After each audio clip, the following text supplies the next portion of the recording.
세계적으로 유명한 물리학자 아인슈타인 박사가 있죠. 아인슈타인 박사가 하루는 강연 초청을 받았습니다. 그래서 강연하기 위해서 그 강단에 서기 위해서 그가 열차를 타게 됩니다. 열차를 타고 한참 가다가 중간에 그 당시에는 차장이 나타나서 표 검사를 하게 됩니다. 승객들의 표를 일일이 다 검사를 하기 시작하는데 아인슈타인 박사가 보니까 표를 준비해야 되겠다. 그래서 자기의 호주머니를 갖다가 넣어봤으니까 표가 없었답니다. 그래서 바지 호주머니를 뒤져보았습니다. 표가 없었습니다. 서류 가방을 열어봐서 다 뒤져봐도 표가 없었습니다. 차장이 말합니다. 박사님, 제가 박사님이 누구인지 잘 알고 있습니다. 설마 박사님이 차표 없이 열차를 타시겠습니까? 저는 박사님을 믿습니다. 괜찮습니다. 그랬더니 아인슈타인 박사가 고개를 끄덕이면서 고맙다는 표시를 했답니다. 그게 끝이 아니었습니다. 이 위대한 천재 물리학자가 다시 바닥에 엎드리더니 표를 계속해서 찾고 있는 것입니다. 그 차장이 다시 말합니다. 박사님, 걱정하실 필요가 없다니까요. 저는 박사님이 누구신지 잘 알고 있습니다. 분명히 박사님은 표를 사셨을 겁니다. 그래서 아인슈타인 박사가 그를 빤히 쳐다보면서 이런 말을 던집니다. 내가 누군지 나도 잘 압니다. 그런데 문제는 내가 지금 어디로 가고 있는지 몰라서 그렇습니다. 내가 누군지 나도 잘 알지만 내가 지금 어디로 가고 있는지 몰라서 그 차표를 찾아서 확인을 해야 되겠다는 거죠. 어쩌면 이 말은 바쁘게 현대를 살아가는 저와 여러분들에게 교훈을 주는 말씀일지도 모릅니다. 우리 모두 참 바쁘게 살고 있습니다. 참 삶이 분주합니다. 정신없이 살아가고 있습니다. 그런데 말입니다. 지금 우리는 어디로 가고 있는 것일까요? 지금 우리는 어디로 가고 있는 것일까요? 프랑스의 수학자이며 물리학자이며 종교 사상가였던 파스칼은요, 하나님과 인간 간의 관계를 표현하면서 세 종류의 사람이 있다라고 지적을 합니다. 첫째는 하나님과 전혀 무관한 삶을 사는 인생입니다. 이런 사람들은 하나님을 알지 못하고 하나님과 관계도 없이 자기 마음대로 인생을 산 사람입니다. 하나님 없이도 살 수 있다라고 생각하는 사람들입니다. 자기 자신은요, 굉장히 똑똑하다라고 능력 있다고 생각할지 모르겠지만은 이 파스칼은 이런 사람을 어리석은 사람이라 그렇게 표현을 합니다. 둘째는 하나님을 탐구하는 인생입니다. 하나님을 알고 하나님에 대한 관심은 대단히 높습니다. 그런데 하나님을 믿지 않습니다. 하나님과 관계를 맺지 않으려고 합니다. 지식적인 하나님을 찾는 종교인인 것이죠. 파스칼은 이런 사람을 향해서 대단히 불행한 사람이다 그렇게 말합니다. 마지막 세 번째는 하나님을 믿는 인생입니다. 하나님을 믿고 그분을 의지하며 사는 사람을 말하고 있는 것이죠. 파스칼은 이런 사람을 향해서 행복한 사람이다, 축복받은 사람이다 이렇게 정의를 내립니다. 그렇다면 여러분은 지금 어떤 부류에 속한 인생이십니까? 나는 어떤 종류의 사람이냐는 것이죠. 오늘 이 예배에 나오신 분들은 하나님과 무관한 인생을 살고 있는 분들은 안 계시겠죠. 하나님과 무관한 인생을 사는 사람은 이곳에 오늘 오지도 않았겠죠. 그러면 하나님을 탐구하는 인생을 살고 있나요? 아니면은 하나님을 믿는 인생을 살고 있나요? 주일 이 아침에 이 성전에 올라와서 하나님을 예배하는 우리는 하나님을 탐구하는 인생이 아니라 하나님을 믿는 인생, 그래서 행복한 인생, 축복받는 인생을 사는 성도들이 되어야 할 줄로 믿습니다. 하나님을 믿는 인생들은요, 반드시 믿음의 자리에 서게 되어 있는 것입니다. 믿음의 자리에 서지 않는 사람이 나는 하나님을 믿는 인생을 산다라고 말할 수가 없습니다. 나는 하나님을 믿는 사람이라고 하나님과 올바른 관계를 맺고 사는 사람이라고 고백하는 사람이라면 당연히 세상 어떤 자리에 서더라도 그 자리가 믿음의 자리가 되어야 될 줄로 믿습니다. 또 믿음의 자리에 서서 늘 살아가는 사람들은 하나님께서 나를 부르신 소명이 있기 때문에 그 소명에 따라 각자에게 주신 사명의 자리가 있으므로 그 사명의 자리에 서서 맡겨진 일에 충성할 수 있는 성도들이 되어야 될 줄로 믿습니다. 사명은 하나님께서 우리 모두에게 주신 책임이요 축복입니다. 그래서 이 사명의 자리에서 사명을 잘 감당하고 사명의 빛을 발하는 사람은요 반드시 하나님께서 약속해 주신 것이 있더라는 거죠. 바로 그것이 축복입니다. 축복받는 인생을 사는 사람은 어떤 사람인가? 사명의 자리에 서서 사명의 빛을 발하고 축복의 자리에서 축복의 통로로 쓰임받을 수 있는 사람, 바로 이런 사람이 대단히 행복한 인생을 사는 사람이라 그렇게 말할 수가 있습니다. 우리 태명교회 성도들은 금년 한 해 동안도 우리 교회에게 주신 표대로 다시 믿음의 자리에 서야 할 것이고 다시 사명의 자리에 서야 될 것이고 다시 축복의 자리에 서서 우리 자신이 그 축복을 누릴 뿐만 아니라 우리를 통해서 모든 축복이 흘러흘러 넘쳐서 축복의 통로로 쓰임받을 수 있는 그런 한 해가 꼭 되기를 주님의 이름으로 축원합니다. 본문 말씀에 보니까 하나님을 믿는 인생을 사는 사람은 축복받은 인생이라고 정의를 내립니다. 1절 서두에 보면 첫 시작이 이렇게 시작되지 않습니까? 복 있는 사람은, 복이 있는 사람은, 복 있는 사람, 이것이 본문 말씀의 핵심이죠. 시편 1편은 너무나 유명한 말씀입니다. 복 있는 사람은 누구인가에 대해서 교훈하고 있지 않습니까? 본문 말씀에 보니까 세상 사람들이 말하는 복과 하나님이 말씀하시는 복에는 전혀 다른 것을 보게 됩니다. 복 있는 사람에 대한 하나님의 관점과 인간의 관점이 완전히 다르더라는 거죠. 세상 사람들은 주로 어떤 사람이 복이 있다라고 생각을 합니까? 먼저 떠오르는 것은 하는 일이 다 잘 되고 환경이 너무 좋을 때 난 정말 복받은 사람이야. 이렇게 사람들이 당연히 생각을 합니다. 환경적인 복이죠. 내 주변의 환경이 좋은 여건으로 잘 전개되게 될 때 하는 일이 내 뜻대로 잘 풀려가게 될 때 난 진짜 복받고 있구나라고 생각하면서 일반인들도 그런 복을 기대하며 살고 있습니다. 또 상대적인 복이라는 것이 있죠. 다른 사람들과 비교해 보면서 그래 그 사람보단 내가 그래도 삶이 더 나아. 그래서 나는 복받은 사람이야. 이렇게 스스로 만족하는 경우도 있습니다. 또 예기치 못한 좋은 일이 생겼습니다. 그래서 어젯밤에 내가 좋은 꿈을 꿨나? 나 오늘 참 복받은 날이야. 이렇게 생각하는데 저도 어젯밤에 저녁 식사 그런 경험을 했습니다. 예기치 못한 식사를 하게 되어서 오늘 이렇게 멋있는 아름다운 곳에서 또 이렇게 음식을 먹게 되었으니 어젯밤에 내가 무슨 꿈을 꿨나? 아무 꿈도 꾸지 않았습니다. 그러니까 사람들은 순간 이렇게 생각합니다.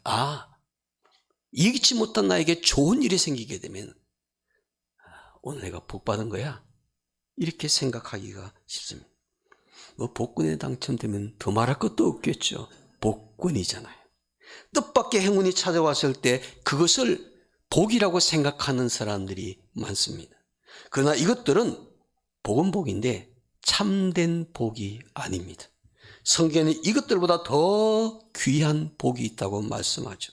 하나님께서 약속해 놓으신 더 귀한 축복, 그것을 누리는 사람이 다시 축복의 자리에 선 사람인 줄로 믿습니다. 성경에서 말씀하시기를 에베소 1장 3절에서 찬송하리로다 하나님 곧 우리 주 예수 그리스도 아버지께서 그리스도 안에서 하늘에 속한 신령한 복으로 우리에게 복을 주시되, 그렇게 말합니다. 성경은 우리에게 하나님이 주시는 신령한 복이 있다고 말씀합니다. 하늘에 속한 신령한 복이 있다고 말씀합니다. 세상 사람들이 생각하며 추구하는 복은 땅에 속한 복이라면 하나님이 주신 복은 하늘에 속한 신령한 복이라고 말씀합니다. 하나님은 이 신령한 복을 그의 아들 예수 그리스도 안에서 우리 모든 성도들에게 주시겠다고 약속해 놓으셨습니다. 그러므로 예수 그리스도 안에서 하나님의 자녀가 된 모든 성도들은 하나님이 약속하신 신령한 복을 사모하면서 그 축복을 누리는 인생을 살아야 될 줄로 믿습니다. 그러면 어떤 사람이 하나님이 부어주시는 축복을 누리는 인생을 살 수가 있을까요? 어떤 사람이 하나님의 관점에서 복 있는 사람이요 축복의 자리에 선 사람이라고 말할 수가 있을까요? 본문에 보면 두 종류의 사람이 등장합니다. 의인과 악인, 악인과 의인. 세상 수억 개의 인구들이 살고 있지만 그 사람들을 하나님의 관점에서 분류해 보면 딱 두 종류의 사람밖에 없습니다. 의인이 있고 악인이 있습니다. 악인이 있고 의인이 있습니다. 이 두 종류의 사람밖에 없습니다. 의인과 악인 이 두 종류의 사람을 대비시키면서 악인의 자리에 서는 사람이 아니라 의인의 자리에 서는 사람이 복 있는 사람이요 의인의 자리에 선 사람이 축복의 자리에 선 사람이라고 성경은 말씀하고 있던 것입니다. 여기에 의인이라고 하면은 대뜸 떠오르는 사람들은 죄가 없는 사람, 전혀 죄를 짓지 않는 사람, 이런 사람을 먼저 생각하게 되죠. 근데 그것이 아닙니다. 이것은 그야말로 자기 행위가 기준이 되었을 때 그렇게 생각을 하는 겁니다. 이런 사람을 의인이라고 말해요. 다시 말해 이런 사람은 악인이나 자기 행위의 기준에서 내가 참 죄가 많구나. 그러면 악인이고 나는 죄가 없어. 그러면 의인이라고 생각을 하죠. 자기 행위에 따라 의인이 되기도 하고 자기 행위에 따라 악인이 되기도 합니다. 이것은 한마디로 사람들의 판단일 뿐입니다. 그러나 성경에서 말씀하는 기준은 하나님의 기준은 그것이 아니라는 겁니다. 성경에서 말씀하는 기준은 딱 하나입니다. 하나님과 나와의 관계성입니다. 하나님과 나와의 관계성에서 내가 악인이 될 수도 있고 의인이 될 수도 있다는 것입니다. 하나님과의 관계성에서 찾는 의인과 악인은 하나님과 올바른 관계를 맺은 사람, 이런 사람을 의인이라 그렇게 성경은 말씀합니다. 하나님을 믿기 전에는 하나님과 관계를 맺지 않았고 내 마음대로 살았습니다. 그러나 하나님을 믿고 난 이후에는 하나님과 관계를 맺은 사람이 되었습니다. 항상 하나님과 올바른 관계를 맺으려고 노력하며 살기 때문에 바로 이런 사람은 어떤 사람인가? 죄가 있지만 죄 용서함 받은 의인이라는 것입니다. 우리의 행위를 기준으로 볼 때는 누구도 하나님 앞에서 의인 될 사람이 아무도 없습니다. 우리의 행위를 기준으로 볼 때 하나님 앞에서 의인이라고 당당하게 말할 수 있는 사람이 누가 있겠습니까? 의로우신 하나님 앞에서 누가 감히 자신의 행위를 가지고 나는 의인이라고 당당하게 말할 수가 있겠습니까? 그러나 우리가 의인이 된 것은 예수 그리스도를 통해서 하나님과 올바른 관계를 맺었기 때문에 하나님이 보실 때 우리를 의인이라고 인정해 주시는 겁니다. 우리가 우리를 인정하는 것이 아니라 사람이 우리를 인정하는 것이 아니라 하나님이 우리를 보실 때 의인이라고 인정해 주시는 겁니다. 내가 나를 의인이라고 생각하는 것은 중요한 것이 아닙니다. 하나님이 나를 의인으로 여겨주시는 것이 대단히 중요합니다. 그러므로 오늘 여러분과 저는 예수 그리스도 안에서 하나님과 올바른 관계를 맺은 의인의 자리에 섰기 때문에 하나님 보실 때 의인이 되었고 복 있는 사람이 된 줄로 믿습니다. 그러면 하나님 보실 때 축복받은 자리에 서는 사람은 어떤 사람이 되어야 될까요?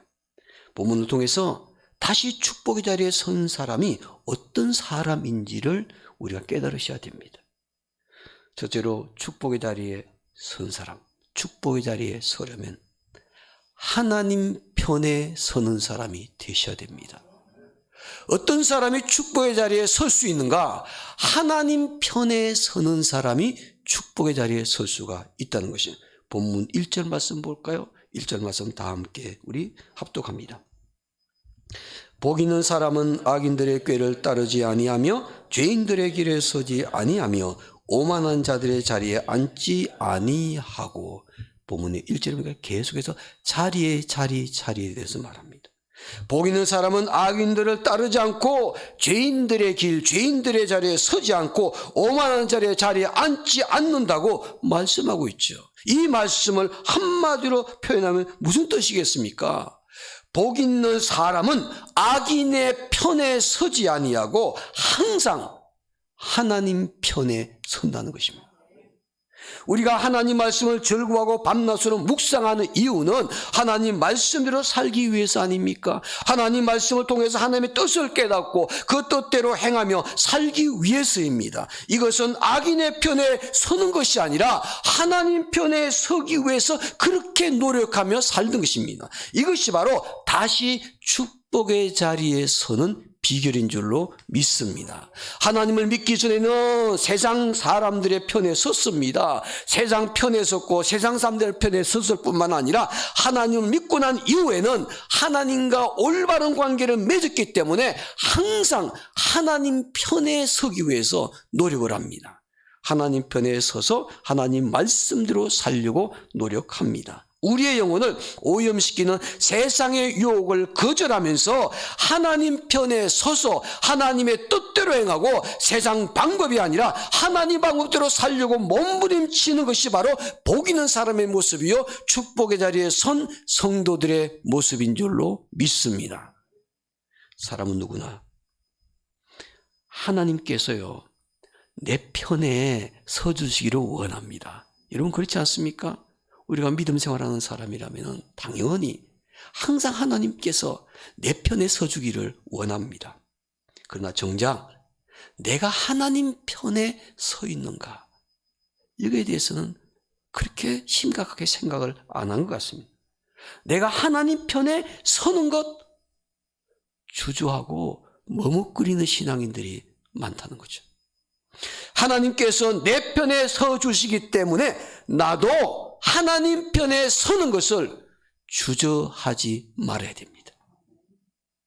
이런 사람이 축복의 자리에 설 수 있는 것이죠.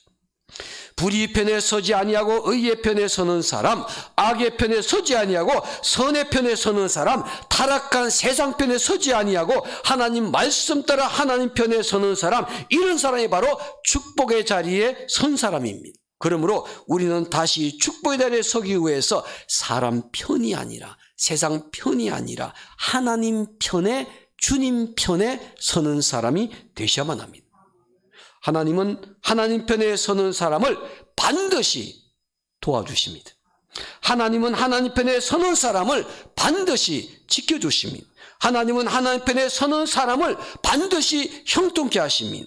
하나님은 하나님 편에 서는 사람을 반드시 축복하십니다. 하나님은 실수가 없습니다. 하나님은 절대로 실패가 없습니다. 그러므로 하나님 편에 서서 하나님과 함께 인생길을 걷는 사람이 축복의 자리에 선 사람이요 하나님의 도우심으로 말미암아 축복받은 인생을 살게 될 줄로 믿습니다. 둘째로 축복의 자리에 서려면 하나님 중심으로 사는 사람이 되셔야 합니다. 하나님 중심으로 사는 사람이 축복의 자리에 선 사람입니다. 본문 3절 말씀 볼까요? 3절 말씀 우리 다 함께 있습니다. 3절입니다. 그는 시냇가에 심은 나무가 철을 따라 열매를 맺으며 그 잎사귀가 마르지 아니함 같으니 그가 하는 모든 일이 다 형통하리로다. 아멘. 어떤 나무가 시절을 따라 철을 따라 과실을 맺는다고 말씀하고 있는가요? 시냇가에 심은 나무. 시냇가에 심은 나무. 전 세계가 다 그렇지만요. 특히 팔레스틴 땅, 이스라엘 땅은 나무가 시냇가에 물가에 심겨 있지 않으면요 절대 자랄 수가 없습니다. 땅 구조가 그렇습니다. 자랄 수도 없고 생명력을 잃어버리기가 쉽습니다. 그 나무가 잎사귀가 무성히 잘 자라려면 시냇가에 심겨져 있어야 합니다. 그리할 때 그 나무가 철을 따라 과실을 맺을 수가 있죠. 나무가 항상 풍성한 열매를 맺으려면 반드시 시냇가에 심겨져 있어야 된다는 거죠. 이것은 바로 나무뿐만이 아닙니다. 사람도 마찬가지입니다.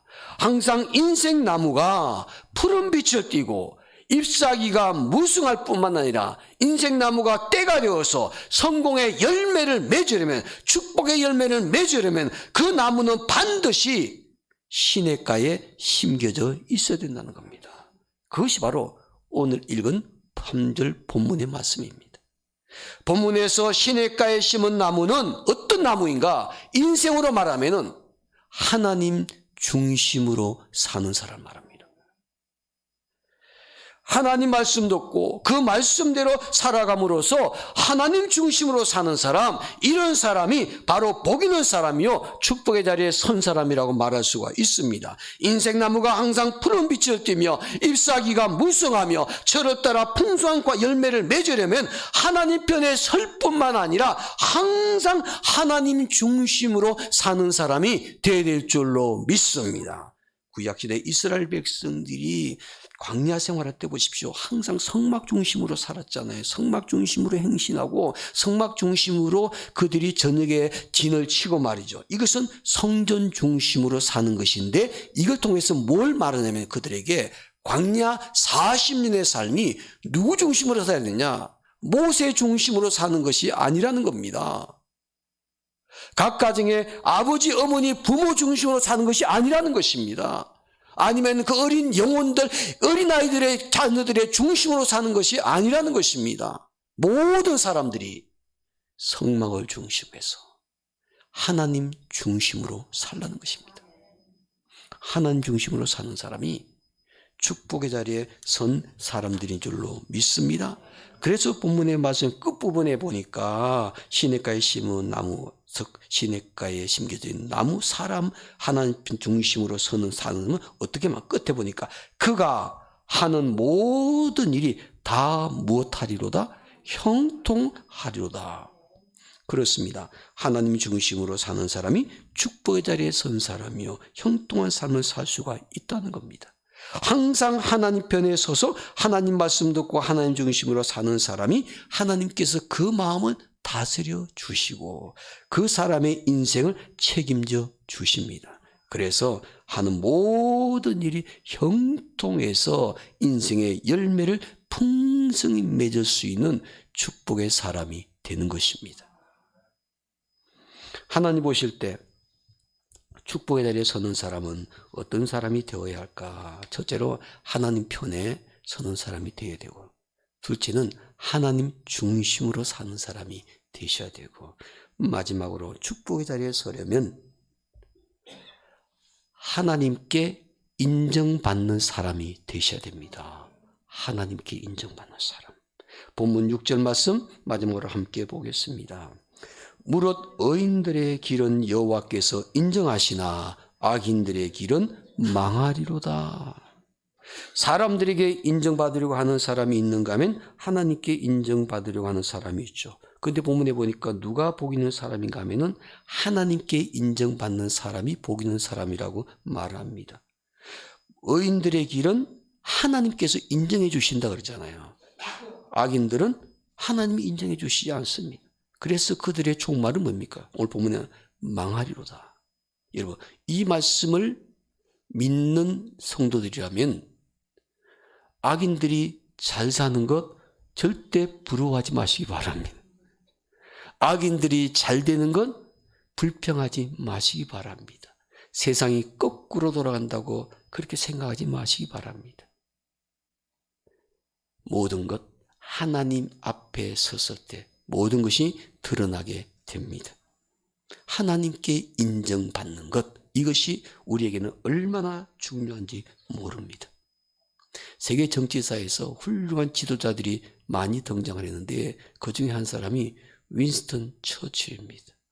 지금도 통계 자료를 보면 영국인들이 가장 존경하는 지도자는, 정치 지도자는 윈스턴 처칠이다 그렇게 말합니다. 이 처칠이 영국을 통치하고 난 다음에 많은 사람들에게 이런 교훈을 합니다. 정치 지도자는 당장 국민들에게 지지를 받는다고 자만해서는 안 됩니다. 진정한 지도자는 오랜 세월 후에 백성들이 참 그분의 생각이 옳았습니다. 그분이 옳은 생각 가지고 이 나라를 다스려 나갔습니다. 라고 인정받을 때 진짜 참된 지도자다, 그렇게 말합니다. 우리는 현재 있는 우리의 모습 바라보면서 훌륭한 지도자다, 좋은 지도자다, 사람들이 칭찬하고 판단을 합니다. 참된 지도자는 역사가 심판을 합니다. 그렇다면 우리 인생을 참된 인생 살았다, 축복받은 인생 살았다, 누가 판단하는 것이 중요하겠습니까? 우리는 더 멀리 내다보셔야 됩니다. 현재 내가 하고 있는 일이, 현재 내가 걸어가고 있는 일이 사람들이 바라볼 때 인정 안 해주고 사람들이 바라볼 때 가치 없는 일이라고 여길 수도 있습니다. 왜 그런 일을 하고 살아? 뭐 때문에 그렇게 인생을 살아? 이런 말을 들을 수도 있습니다. 좀 더 인생 편안하게, 좀 더 인생 엔조이하며 살지, 왜 그렇게 믿음 생활 하느라고 그렇게 힘들게 살아? 이렇게 생각할 수 있습니다. 무엇 때문에 주님 앞에 헌신하느라고 그렇게 시간 들여가면서 살아? 무엇 때문에 이렇게 물질 들여가면서 주님을 섬기는 거야? 하나님 편에 서 있지 않은 사람은 이해가 되지 않는 일입니다. 여러분, 세상 사람들의 판단, 인정, 그것이 중요하지 않습니다.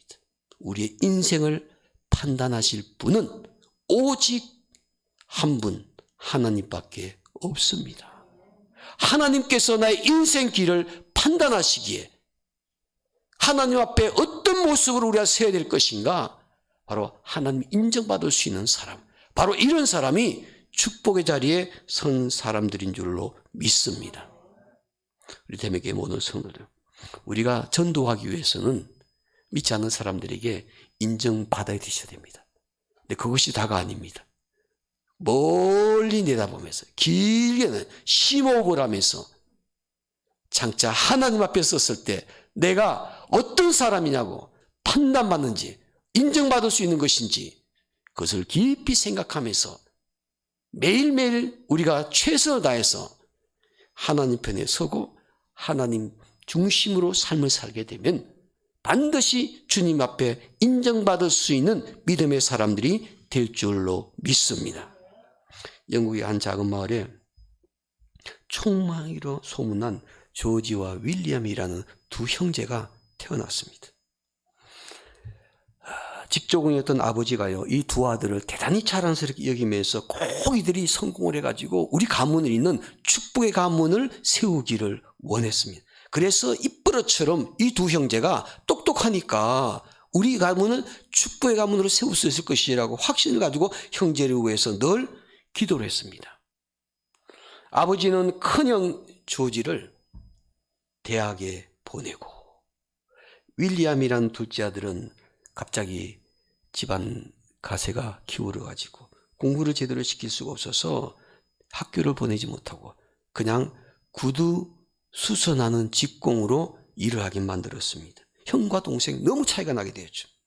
그럼에도 이 동생은 배움에 대한 의지가 있었기 때문에 그 구두 직공 일을 하면서도 손에서 책을 놓지를 않았습니다. 그래서 이 동생도 책을 부지런히 탐구하면서 독학을 해가지고 그래서 스스로 힘으로 대학을 들어가게 되었습니다. 근데 대학에 들어갔는데 그가 그 대학에서 하나님을 만납니다. 예수님을 구세주로 영접합니다. 그리고 그는 마음속에 꿈을 품었습니다. 비전을 가졌습니다. 바로 그것이 선교사의 꿈이었습니다. 비전이었습니다. 전 세계에서 믿지 않는 불쌍한 영혼들을 하나님의 자녀로 세워야 되겠다는 그런 큰 꿈과 비전을 대학에서 품게 되었습니다. 아버지를 비롯한 가족들은요, 명문대에 나와가지고 정치인이 되어서 사람들에게 큰 영향을 주고 있던 조지라는 이 형을 갖다가 자랑스럽게 여겼습니다. 만나는 사람들에게 동생 윌리엄이라는 이 아이는 대학에 가더니 그 공부해가지고 선교사가 꿈이라는 것을 그 얘기를 듣는 순간 집안에서 제껴 놓았습니다. 집안 사람들이 명예롭게 생각하고 자랑스럽게 여겼던 것은 형 조지였어요. 만난 사람이 입버릇처럼 그에게 칭찬을 하고 동생의 얘기가 나오게 되면 그저 사람들이 관심도 없고 심지어는 핀잔도 주었습니다. 그러나 윌리엄이는 이 선교라는 개념이 전혀 확립되어 있지 않은 그 시대에 처음으로 간 것이 인도에 갔습니다. 인도에 가서 그곳에서 평생 동안을 있으면서 인도인들에게 복음을 전하는 선교사로 살았습니다. 조지와 윌리엄이 세상을 떠났습니다. 오늘날 세상 사람들은 어떻게 평가하고 있을까요? 영국 인명 대백과사전에 이 두 사람의 이름이 똑같이 올라가 있습니다. 영국을 빛낸 인물들의 백과사전에 그들의 이름이 똑같이 올라가 있는데 형은 이렇게 이름이 나와 있습니다. 윌리엄 캐리의 형, 정치인이다, 그렇게 나와 있어요. 그 윌리엄 캐리가 뭐가 되었는가? 그 선교사가 되었다고 말하지 않습니까? 그래서 인명사전에는 윌리엄에 대해서 뭐라고 표현하고 있냐면, 이 사람은 한마디로 현대 선교의 아버지, 현대 선교의 아버지라는 이름을 갖고 자그마치 그 백과사전에 3페이지의 분량을 그의 업적을 자세하게 기록해 두었습니다. 훌륭한 정치인이라고 생각했던 그 형, 캐리, 정치인이라고 생각했던 그 사람은 도대체 뭐라고 나? 아까 말씀드린 윌리엄 캐리의 형정, 딱 한 줄밖에 기록이 남질 않습니다. 조지란 이 사람은 한마디로 그의 동생의 형이었던 그 한 줄이 그의 인생 전체였습니다. 여러분, 오늘 저와 여러분의 진정한 성공이 무엇일까? 세상 사람들의 그 당시의 평가보다는 그 이후에 역사가 그들을 평가하고 있지 않습니까? 오늘 저와 여러분들의 삶은 역사가 평가하는 것이 아니고 누가 평가하겠습니까? 하나님께서 평가하십니다. 하나님께서 저와 여러분들의 하나님의 영적인 책에 도대체 무엇이라고 우리를 평가하고 이름을 쓰겠습니까? 하나님께서 나의 이름을 성도 누구누구라 이렇게 쓰인 것도 감사한 일이지만 우리가 살아왔던 삶의 흔적, 하나님께서 누구누구는 어느 교회에서 이렇게 섬기고 봉사하고 이렇게 삶을 살았다. 하나님께서 그 영적인 책에 그렇게 써주신 얼마나 영광스러운 일이 되겠습니까? 사랑하는 성은, 나는 지금 어디로 가고 있습니까?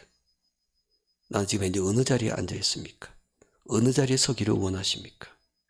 3월 한 달 동안은 꼭 우리가 마음에 도전받고 서야 될 자리는 축복의 자리인 줄로 믿습니다. 축복의 자리로 여러분들을 초대합니다. 하나님께서 초대하십니다.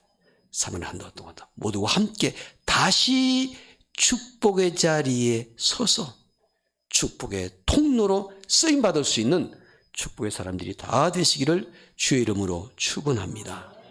기도하겠습니다.